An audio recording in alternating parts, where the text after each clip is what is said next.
বনটা কে নির্মাণ করেছে? না নদী শোনো, আমার দিকে যাও। এই বনটা আগে দেখোনি? দেখোনি? এই বনটা যে নির্মাণ করেছে না, তার একটা নাম আছে। বলবো বলবো তার নাম হচ্ছে বনদেবা। কি বলো নদী? তুমি মনে হচ্ছে ভয় পেয়ে তো সেই ভালো। বনদেবা শুনে ভয় পাবে কেন?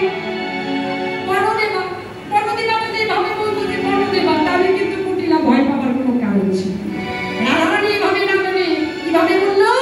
বনদেবা। কেন? উদ্দেশ্যই হচ্ছে কুটিলাকে একটু ভয় পাইয়ে দেওয়া। শোনো নদী, এই বনদেবা মানে কি জানো? নদী বলে বনদেবা মানে তো শোনো, ওই ভূতের নাম তুমি নিও না। আমি অমঙ্গলের নাম নিতে না হয় যাবে, সেই জন্য তোমায় বললাম বনদেবা। বনদেবাকে দেখতে কেমন জানো? বড় বড় বড় বড় দুটো চোখ, দাঁত দুটো হচ্ছে গোলার মতো, নাম দুটো হচ্ছে তার গোলার মতো।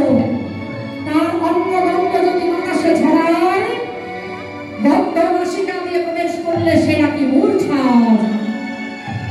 শুনেছ? নদী এবার একটু ভয় করছে মনে হয়। বারবার করে বৌদিকে জড়িয়ে ধরছো। আমার না একটু ভয় করছে। শোনো, তার এমন রীতি, সে যদি একবার কাউকে ধরে, সে আর কখনো তাকে ছাড়ে না। একবার তাকে ধরে কোনোদিন কখনো তাকে ছাড়ে না। সে ছেড়ে দিলেও বনদেবা তাকে ছাড়ে না। আসলে কার কথা বলছে? গোবিন্দের কথা।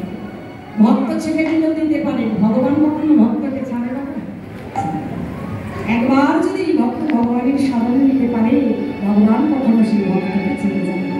তাই শোনো নদী, তোমাকে যদি ধরে আর কিন্তু তোমাকে ছাড়বে না। নদী বলছে, ও এবার আমার সত্যি ভয় করছে, আমাকে বাঁচাবো। আমি আর তোদের সাথে যাবো না, আমি সূর্য পূজায় যাবো না, আমার না বড্ড ভয় করছে। এই ভয় করছে বলতে বলতে রাধারানী চরণ তলে লুটিয়ে পড়েছে।